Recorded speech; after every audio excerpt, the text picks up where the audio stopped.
Homelessness impacts people in all areas of their lives, really. You know, being homeless is a trauma in itself, not knowing where you're going to go at night, if you're going to get a hot meal, if your things are safe. You don't feel like you're worth anything when you're on the street.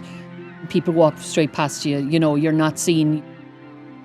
So when you move then into a more supported accommodation, then those kind of things start to rebuild and you start to heal from homelessness, you know. You start to gain that self-confidence that you may have lost when you were on the street. You gain your own front door. I've been working in Simon now for just coming on 20 years now. I was a baby when I started, and I've grown up in Simon really, During our first lockdown, it was very noticeable that there was no classes, there was nothing for people to do, they couldn't go to the gym, same as we all had, really. So in order to support people's sobriety and to give them a sense of purpose, we started doing up the back garden here.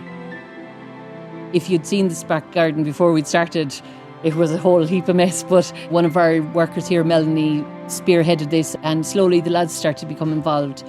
And you could see the pride that people had then as it became more pretty and, it was tended to and that sort of thing. And then we moved on to the front garden, and employment and training became involved. And we were very lucky that we got a horticulturist, Tommy, came in to help us. And he kind of gave us a real kind of sense of rebirth and regrowth and something new and positive to look forward to.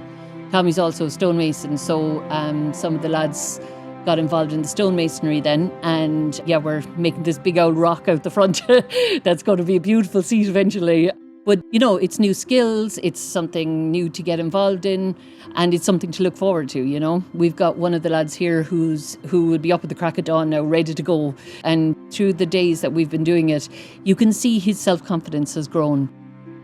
In terms of the garden project, I suppose, we worked people's abilities, so you'd have some people digging and pulling up roots out of the ground and weeding and all this sort of stuff. And then you'd have other people who wouldn't be quite as physical, so they would be doing other things like the painting or the sanding down of the fences and that sort of thing.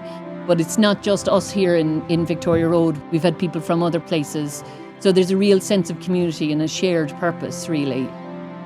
We've wonderful neighbours here in Vic Road who help us out when they can. So then you're not just part of Simon anymore, you're part of the wider community, which involves healing again because you're coming back into society again then, So that's been amazing.